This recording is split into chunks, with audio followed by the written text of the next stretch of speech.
여러분, 우리가 성경을 읽으면서 성경에 나오는 가장 많은 약속이 있습니다. 그 중에서 자주 나오는 약속이 있습니다.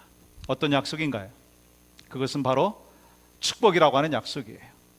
그래서 성경 곳곳에서 이 복에 대해서 말씀을 하십니다. 창세기 1장 28절에 보면 하나님이 그들에게 복을 주시며 라고 시작을 했고요. 창세기 9장의 말씀에 보시면 하나님께서 홍수로 심판한 후에 노아와 그 자손들에게 복을 주셨어요. 또 우리가 잘 알고 있는 신명기 28장의 말씀에 보면 성읍에서도 복을 받고 들에서도 복을 받고 들어와도 복을 받고 나가서도 복을 받을 것이다, 그렇게 말씀하셨어요. 여러분, 얼마나 큰 축복입니까? 특별히 우리가 이 아브라함에게 주신 그 복을 기억하고 있습니다. 아브라함에게 어떤 복을 주셨습니까? 창세기 12장 2절 말씀에 보시면 하나님께서 우리 아브라함에게 큰 민족을 이루고 이름을 창대하게 할 것이다, 그런 축복을 주셨어요. 그런데 여러분, 한번 이 12장 2절의 말씀을 보시면 내게 복을 주어 너는 복이 될지라, 복이 될 거라고 말씀을 하셨는데 그냥 복이 되는 게 아니에요. 하나님이 복을 주셔야만 된다는 거예요. 그래서 내게 복을 주어 너는 복이 될지라. 결국은 이 하나님의 복을 받은 자만이 복을 나눌 수 있다는 거예요. 우리가 하나님의 복을 받은 하나님의 사람이라면 그 복을 나누는 파이프라인의 역할들을 해야 된다라고 하는 것입니다. 여러분, 한번 생각해 보십시오. 여러분은 어떤 복을 받으셨습니까? 저는 가만히 생각해 보니까요, 제가 예수 그리스도를 믿는 복을 받았더라고요. 그리고 하나님을 예배할 수 있는 복을 받았습니다. 뿐만 아니라 입술을 열어서 주님을 찬양할 수 있는 복을 받았어요. 말씀을 전할 수 있고 말씀을 들을 수 있고 은혜 받을 수 있고 성도들을 섬길 수 있고 함께 교제할 수 있고 또 하나님께서 허락해 주신 놀라운 은혜들을 경험할 수 있는 복을 받았어요. 여러분, 어떻습니까? 저만 받은 복입니까? 아니면 여러분도 받으셨습니까? 우리가 성경을 보면, 오늘 특별히 본문을 보면 솔로몬이 복을 받았어요. 어떤 복을 받았느냐? 하나님의 일을 하는 복을 받았습니다. 하나님의 일을 하는 복을 받았는데 특별히 오늘 말씀해 보니까 성전 건축에 대한 복을 받았습니다. 사실 이 복은요, 솔로몬이 시작한 것이 아닙니다. 다윗 때부터 이 성전 건축을 준비했습니다. 다윗도 성전 건축을 하기를 원했습니다. 소망하는 마음이 있었습니다. 그런데 하나님께서 막으셨어요.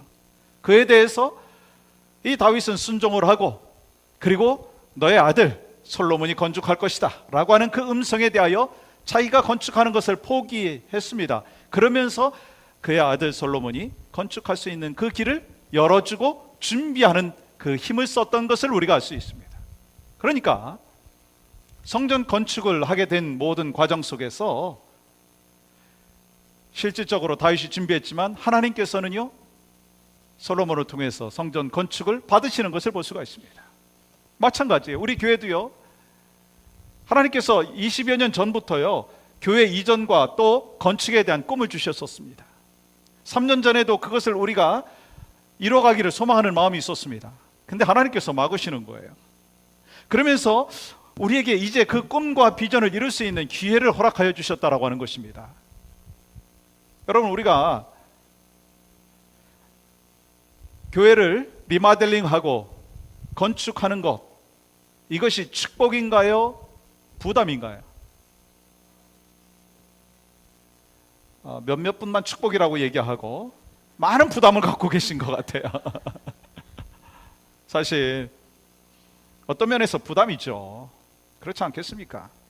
근데 요즘에 교회를 건축하고 리마델링을 할 수 있다는 하는 것이 축복인 거 여러분 아십니까? 왜냐하면 교회들마다 교인들이 줄어들고 있어요. 또 헌신도 식어지고 있습니다.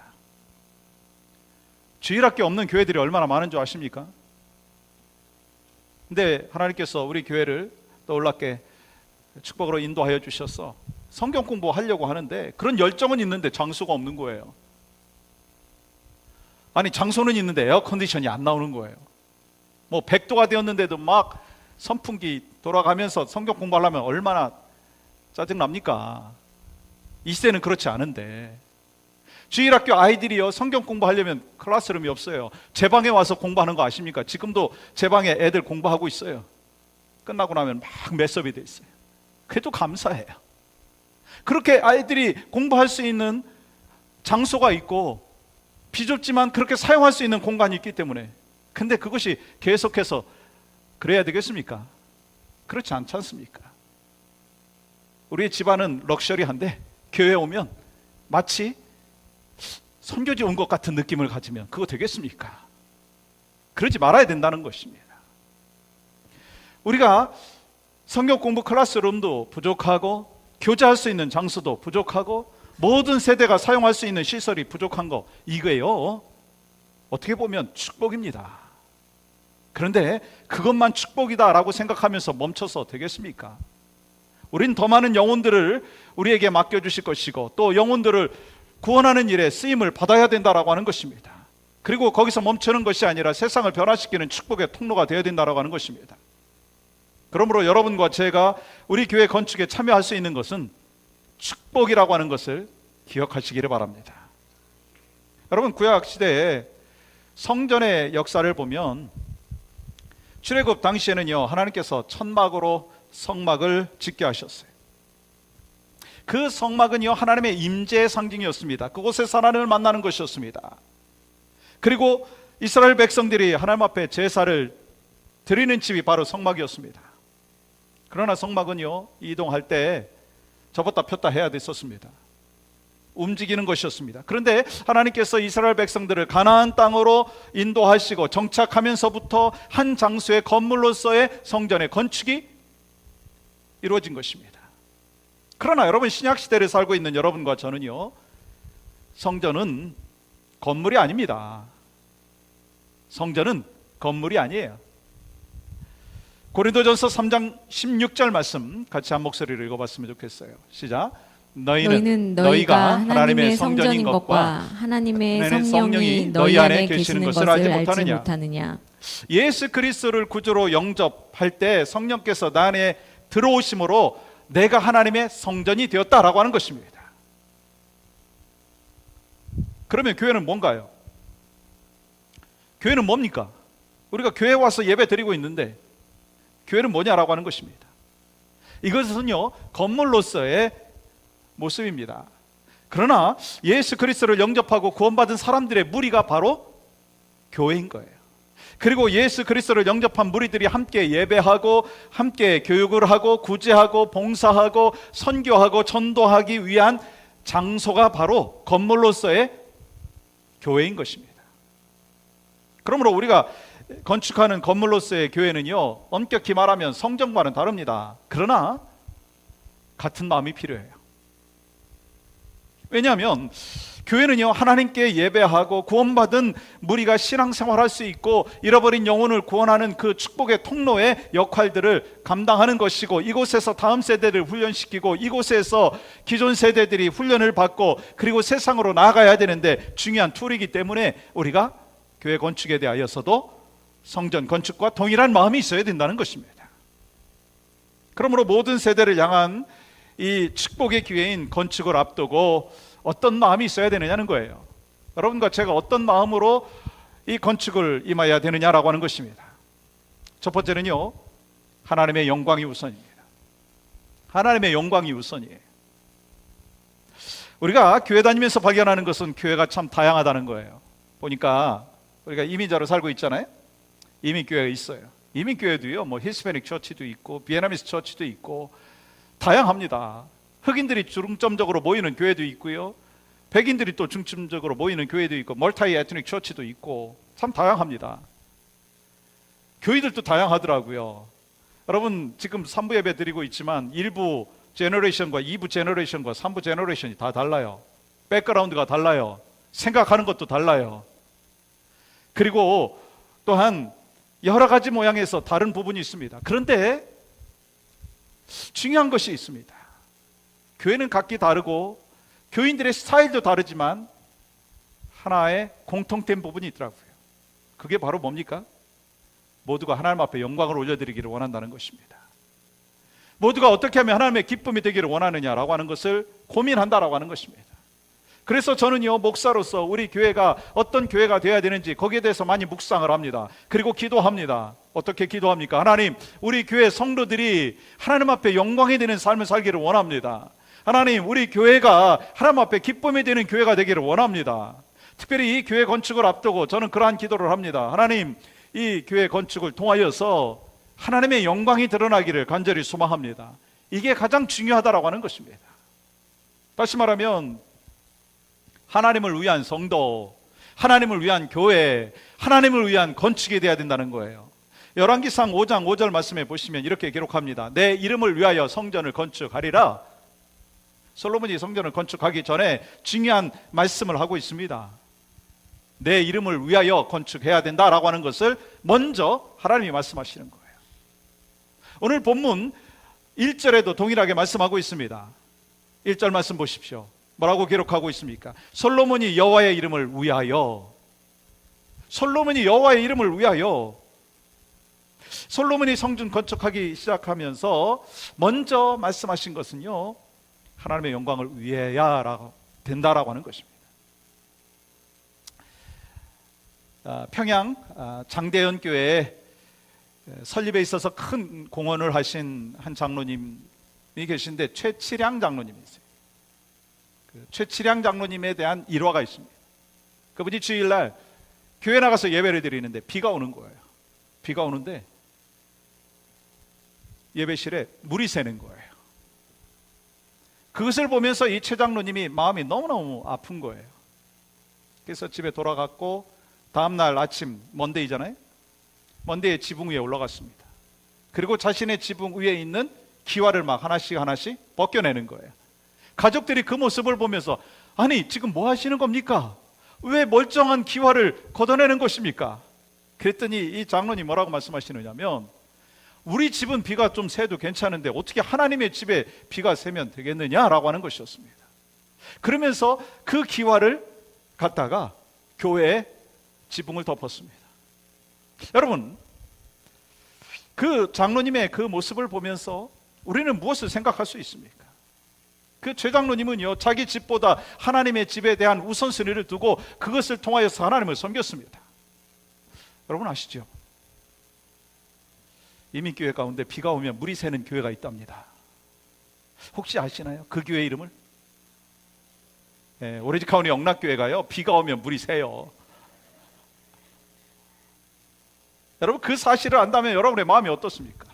여러분 어떠세요? 여러분의 집이 비가 오면 물이 샌다고 하면 여러분 어떻게 하겠어요? 당장 고칩니다.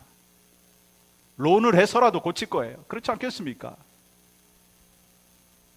그렇다면 이 하나님의 집을 그렇게 하지 못하는 이유가 뭘까요? 우선순위에서 밀려났기 때문일 것입니다. 또 하나의 이유는요, 나 혼자 할 수 없는 공동체의 몫이기 때문인 것입니다. 뭐 나도 하고 싶죠. 그러나 이게 되고 혼자 할 수 없는 것이기 때문에 공동체가 함께 하기 때문에 그냥 기다리고 있는 분들이 있을 것입니다. 그런데 하나님께서 우리에게 기회를 주셨어요. 그러므로 하나님의 영광을 위해서 합력해서 노후된 시설들을 바꾸고 부족한 시설들을 건축함으로 그것을 보완해 나가는 것이 하나님의 뜻인 것을 우리가 분별하면서 깨달으면서 이 일을 시작하고 또 진행하고 있는 것입니다. 전 소망하는 마음이 있습니다. 우리도 그 최치랑 장로님과 같이 교회 사랑하는 마음이, 우리 교회를 사랑하는 그 모습이 그 장로님 못지않기를 간절히 소망합니다. 이러한 하나님을 위한 마음, 하나님 앞에 영광 들리는 것이 우선이 되어야 된다고 하는 것입니다. 가만히 보니까 우리 크리스찬들은요, 언제나 교회 중심으로 살아갑니다. 그렇잖아요? 여러분들이 반복해서 가는 장소가 어디 있습니까? 직장과 집과 교회, 마켓, 식당, 뭐 좀 더 있을 수 있죠. 근데 가장 중점적으로 우리가 생활하는 그 패턴들을 보면 가정과 직장과 교회, 우리 크리스찬들의 삶입니다.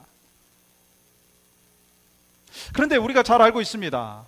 교회가 평안해야 내 마음도 평안하더라고요. 그렇지 않습니까? 교회가 평안해야 가정도 평안하더라고요. 저희 집도 마찬가지입니다. 교회가 평안할 때 가정이 평안하고요. 저희 아버지 같은 경우 이제 천국에 가셨지만 제가 이 교회를 부임을 하기 바로 전에 그 아버지의 교회에도 어느 목사님이 이제 부임을 하게 되었는데, 그 전에 그 목사님하고 교인들하고 많이 힘들고 어려움에 처해져 있으니까요, 아버지가 계속해서 저한테 전화를 주시는 거예요. 이래서 힘들다, 저래서 힘들다, 그러면서 전화하시면서 계속 힘든 일만 이야기하시더라고요. 근데 새로운 목사님 오셔가지고요, 막 열정적으로 하시고 교인들하고 한 마음이 되니까요, 저희 아버지가 뭐라고 하시냐면 나 좋다, 행복하다, 기쁘다, 그 말씀을 하시더라고요. 그만큼 이 교회가 중요한 부분 아닙니까? 그런 면에 있어서 이 미국을 정말 하나님께서 특별한 계획과 섭리 가운데 세워주셨지 않습니까? 누구를 통해서 세워줬습니까? 그 신앙의 자유를 찾아온 청교도들에 의해서 이 미국이 세워졌습니다. 그런데 여러분, 그들은 아무리 힘들고 어려워도요, 하나님을 믿는 것이 우선순위였습니다. 그리고 경제적으로 어려웠지만 가장 먼저 뭘 했는지 아십니까? 교회를 건축했어요. 그 다음에요, 학교를 세웠어요. 그 다음에 또한 뭐를 했습니까? 자기 집을 지었습니다. 그들은 하나님께 예배하고 영광 올려드리는 것이 삶의 우선순위였다라고 하는 것입니다. 우리도 마찬가지 아니겠어요? 하나님 앞에 영광을 올려드리는 것이 우선이 되어야 될 줄 믿습니다.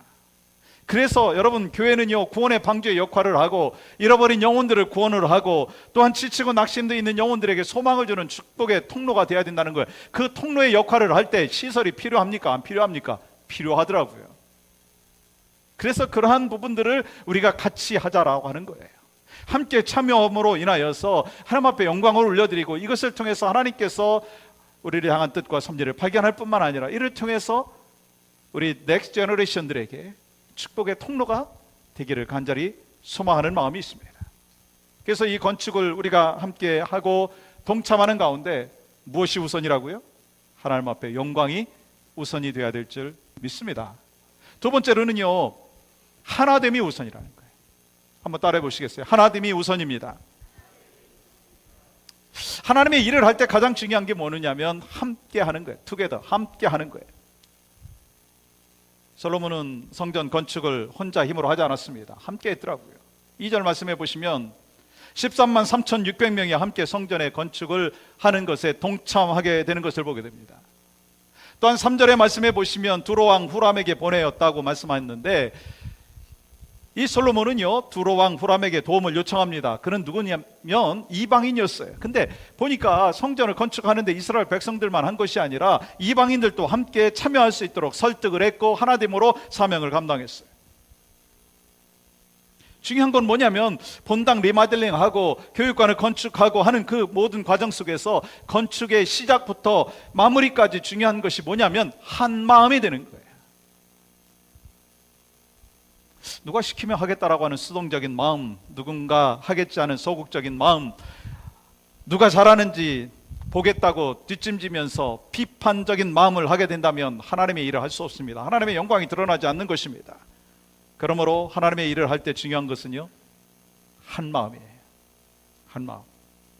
한 마음을 갖고 시키지 않아도 내 일인 것처럼 알아서 하는 능동적인 마음, 누구를 먼저 시키기보다는 내가 먼저 자발적으로 하는 적극적인 마음, 그리고 축복의 기회를 놓치지 않는 그 마음이 필요한 것입니다. 왜냐하면 하나님의 사역은 한 마음이 되지 아니하면 할 수가 없습니다. 혼자 할 수 없는 거예요. 그것을 하나님께서 기뻐하지 않습니다. 우리가 버짓을 정하고 그것을 위해서 달려가는 과정 속에서 한 분이 뭐 다 했다고 하면 그게 정말 미라클이라고 얘기할 수 있겠죠. 그러나 그거보다 하나님이 더 기뻐하시는 것은요, 한 사람 한 사람이 합심하여 하나님 앞에 영광 올려드리는 그 모습을 하나님께서 더 원하신다라고 하는 것입니다. 왜냐하면 하나님의 사역은 내 힘과 사람의 힘이 아니라 하나님의 힘과 하나님의 능력으로 해야 되기 때문인 거예요. 그래야 하나님께서 원하시는 열매들을 맺을 수가 있는 것입니다. 스가랴서 4장 6절 말씀 보십시오. 만군의 여호와께서 말씀하시되 이는 힘으로 되지 아니하며 능력으로 되지 아니하고 오직 나의 영으로 되느니라. 교회 건축은요, 사람의 힘으로 되는 것이 아니라 오직 성령의 능력으로 가능한 것이라고 말씀하고 있습니다. 왜냐하면 먼저 성령의 역사가 있지 아니하면 하나님이 이루어질 수가 없는 거예요. 하나됨이 이루어질 수가 없는 것입니다. 만약에 성령의 역사로 하나 되지 못한다면 사탄이 틈타고요, 이를 통해서 시험에 드는 사람들이 있고요, 마음이 나뉘어지고요, 교회는 어려움에 처하게 되는 그 과정들을 얼마나 많이 봤습니까? 그러므로 가장 중요한 것은요, 하나됨이에요. 성령으로 하나 되는 거. 성령으로 하나 되면 그 다음에 하나님께서 그 넥스트 스텝을 인도하여 주신다는 거예요. 여러분, 가정이나 교회나 어떤 공동체 속에서도요, 하나 된다는 게 얼마나 블레싱입니까? 그렇기 때문에 예수님께서도 제자들을 향하여 하나됨을 강조하시죠. 요한복음 17장 21절 말씀 보시면, 아버지여, 아버지께서 내 안에 내가 아버지 안에 있는 것 같이 그들도 다 하나가 되어 말씀하셨어요. 그리고 에베소 4장 3절의 말씀은 같이 한 목소리로 읽기를 원하는데요. 시작.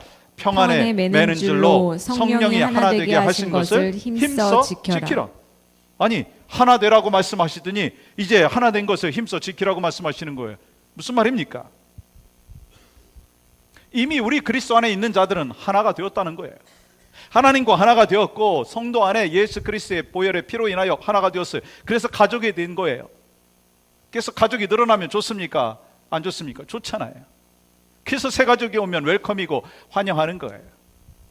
그리고 가족이 잘 되면 우리가 기쁘지 않습니까? 여러분, 자식이 잘 됐는데 얼마나 기뻐요. 마찬가지예요. 우리 성도들이 잘 되면 우리가 좋은 거예요. 그게 가족인 거예요.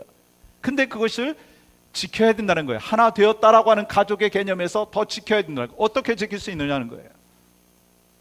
그 방법은요, 두 가지입니다. 하나님으로부터 받은 진리의 말씀이 뒷받침되어질 때 하나됨을 지킬 수 있다는 거예요. 말씀에 집중할 때 지킬 수 있다는 거예요.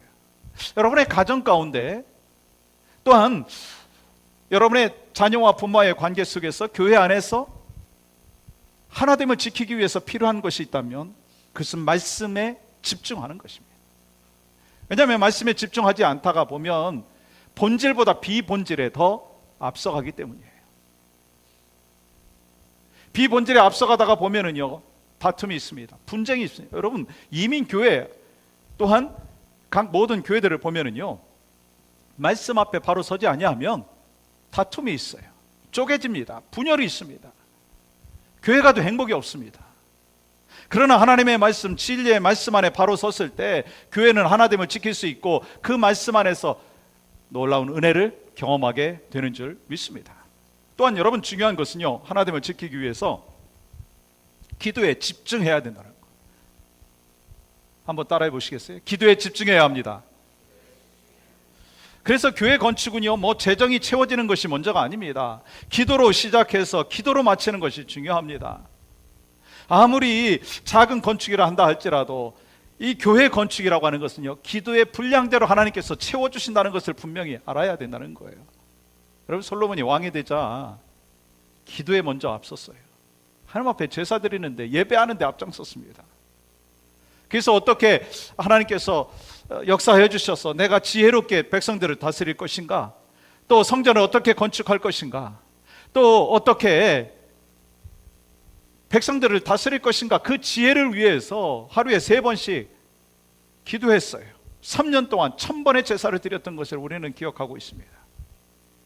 그래서 우리 모두가 건축을 하는데 제일 먼저 힘쓸 것이 기도라는 거예요. 가장 먼저 힘써야 될 것이 기도라고 하는 거예요.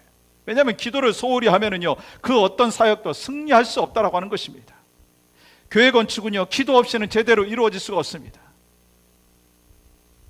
여러분, 이제 좀 각오하셔야 될 것 같아요. 저도 각오하고 있습니다. 앞으로 우리 교회가 본당 리마델링을 하고, 또 지금 밥 먹는 곳에 이 카노피를 세우고, 또 교육관을 건축하는 그 과정까지의 기간이요, 한 2년 정도가 걸린다고 합니다. 이 기간은 우리 모두가 기도의 자리로 나와야 돼요. 엎드려야 할 줄 믿습니다. 새벽 기도 나오세요. 아멘 안 하시죠? 네, 뭐 약속하지 못할 거 아멘 하지 마시고, 교회 못 나오시면 집에서 기도하세요. 그리고 여러분, 금요 기도에 나오세요. 나오셔서 함께 기도하자는 거예요. 또한 수요 기도에 나오십시오. 10몇 명 나와서 기도하는, 거기서 끝나는 것이 아니라 여러분들 성령께서 감동 허락하여 주시면 나오셔서 함께 기도하는 거예요. 누가 먼저 나와야 되겠어요? 장로님들이 나와야 돼요. 권사님들이 나오셔야 돼요. 아멘을 안 하시는 거는 힘들다라고 하는 거죠. 힘들어도 나오셔야 돼요. 안수 집사님들이 나오셔야 돼요. 끝까지 아멘하면 어떻게 하는 거예요? 건축위원들이 나오셔야 돼요. 봐요, 전화 벨도 울리잖아요. 이게 아멘이라는 거예요. 여러분, 제가 어저께 이 고목사님 통해서 이야기를 들었어요. 제가 제안도 했지만 본인이 그렇게 생각한다고 그렇게 하시더라고요. 주일학교 아이들도요, 건축공금 하겠대요. 그렇게 시키겠대요. 뭐 엄청난 금액을 하지는 않겠죠. 적은 금액일 것입니다. 근데 금액이 중요한 게 아니지 않습니까? 아이들한테 기도를 시키겠다는 거예요. 어려서부터 교회를 건축하는데 나도 그렇게 헌신했다, 나도 그렇게 하나님 앞에 올려드렸다라고 하는 그 마음을 어려서부터 훈련시키는 것이 필요하다라고 하는 마음을 우리 고목사님이 갖고 계시더라고요. 얼마나 기쁜지 모르겠어요. 중고등부 학생들도 그렇게 기도할 것이고 EM의 멤버들도 같이 기도할 것입니다. 모든 세대가 하나님 앞에 나와서 기도하고 엎드려야 한다는 거예요. 특별히 여러분, 예배 때마다 기도 인도하시는 분이 있잖아요. 오늘 또 뭐 기도 잘 하시고 너무 좋아요. 우리가 어떤 기도를 해야 됩니까? 예배를 위해서 기도하고, 교회를 위해서 기도하고, 선교사를 위해서 기도하고, 잃어버린 영혼을 위해서 기도하고, 말씀 전하는 목회자를 위해서 기도해야 됩니다. 그런데 꼭 빠지지 않는 기도가 있기를 원합니다. 교회 건축을 위해서 앞으로 계속 기도하십시오. 완공될 때까지. 왜냐하면 그만큼 기도가 쌓여야 된다는 거예요. 물질이 쌓이는 게 중요한 것이 아니라 먼저 기도가 쌓여야 된다는 거예요. 구역 예배할 때도요, 이 건축을 위해서 기도하십시오. 선교회 모임 때도 기도하십시오. 기도해야 됩니다. 왜냐하면 기도 없이는 아무것도 할 수 없다는 거예요. 여러분, 이 사실 믿습니까? 그것이 하나님께서 우리에게 주시는 챌린지라는 거예요. 여러분, 이렇게 하나님 앞에 헌신했을 때, 잃어버린 영혼들을 구원하고 또한 합력해서 건축을 이룰 때 하나님께서 어떤 블레싱을 주시느냐? 역대상 28장의 말씀에 이러한 축복의 메시지를 주시고 계십니다. 7절 말씀 보시면, 그의 나라를 영원히 견고하게 하리라. 성전을 건축하게 되면 다스리는 나라가 영원히 튼튼하게 되는 그 복을 받을 것이다 라고 말씀하는 거예요. 직장과 생업과 그리고 가정에 복을 주신다는 거예요. 두 번째 복은 뭔가요? 여러분, 8절은 같이 읽어봤으면 좋겠어요. 시작. 너희가 이 아름다운 땅을 누리고 너희 후손에게 끼쳐 영원한 기업이 되게 하리라. 아멘. 하나님의 물질의 복을 주시고 후손에게 복을 주신다는 거예요. 여러분, 이 사실을 우리가 성경의 말씀으로 문자로만 알지 말고요, 우리의 심령 속에 새겨야 된다는 거예요. 그런데 이보다 더 큰 축복이 있더라고요. 나오는 다음 9절 보세요. 내가 만일 그를 찾으면 만날 것이요. 솔로몬이 진실한 마음으로 사명을 감당하면서 언제든지 하나님을 찾게 되면 만나주시고 응답해 주신다는 거예요. 이런 축복이 우리 모든 가정 가운데 있기를 간절히 소망합니다. 여러분, 건축에 대한 마음 여러분에게 갖고 계실 테인데 어떤 마음을 갖고 계십니까? 하나님이 허락하여 주신 축복 앞에서 수동적인 마음, 소극적인 마음 다 버리시고요, 능동적이고 적극적이고 축복의 기회를 놓치지 않는 그 마음이 있기를 원합니다. 여러분, 이 건축에 참여한다는 것이 말씀드린 대로 두 가지 마음이 있어요. 하나는 부담과 하나는 축복이라고 하는 마음이 있습니다. 분명히 부담돼요. 왜요? 물질을 드려야 되잖아요. 시간을 드려야 되잖아요. 기도를 드려야 되잖아요. 부담이 됩니다. 당연한 것입니다. 그런데 이것은 부담에서 끝나는 것이 아니라 축복이 된다라고 하는 것입니다. 왜냐하면 하나님께서 나를 축복하여 주셔서 구원받은 하나님의 백성으로 살 수 있도록 인도하시고 예배하며 하나님 앞에 감사와 간증을 올려드릴 수 있는 아름다운 믿음의 백성이 될 뿐만 아니라 나를 통해서 또한 잃어버린 영혼들이 구원받는 것이 하나님이 원하시는 것인데, 그것을 이루어나가는 그 과정 속에서 툴 중에 하나가 건물 아닙니까? 음향시설이 잘 되어 있어야지 우리가 찬양하면서 서로 은혜 받고 또 그것을 통해서 또한 하나님이 주시는 그 풍성한 감사의 모습들도 생기지 않습니까? 저도 이 마이크 사용하니까 훨씬 설교하는데 도움이 되고 여러분들도 도움이 되지 않습니까? 이게 다 목적은 아니지만 툴이 되는 거예요. 마찬가지예요. 건물도 그렇습니다. 여러분과 여러분 다음 세대들이 마음을 다하여 하나님께서 허락해 주신 축복의 그 역사들을 이루기 위하여 우리가 같이 헌신을 하자는 거예요. 30년 전에 우리 믿음의 선배들이요, 저 코스타메사에서 이곳으로 이전하면서 많은 헌신과 희생을 했습니다. 그래서 우리가 편안하게 이 장소에서 예배하고 영혼 구원에 힘쓰고 있습니다. 페이오프 다 했잖아요. 근데 하나님께서 우리에게 거룩한 부담을 주셨습니다. 부담뿐만 아니라 블레싱의 귀한 축복을 허락하여 주셨습니다. 그것을 우리가 분명히 가슴속에 새기면서 함께 동참하는 가운데 소망하는 마음이 있습니다. 오늘 이 칼럼에도 기록했지만 모든 세대, 특별히 하늘나라 다음 세대, 또 장년 세대, 청년 세대, 또 넥스트 제너레이션들이 바로 하나님께서 원하시는 아름다운 열매와 은혜와 기쁨으로 살아갈 수 있도록, 신앙생활할 수 있도록 툴 중에 하나인 이 건물을 또 세워나가는 데 있어서 우리 모두가 한 마음 되어서 동참하고 이를 통해서 하나님 앞에 영광이 되는 귀한 역사가 있기를 주님의 이름으로 간절히 축복합니다.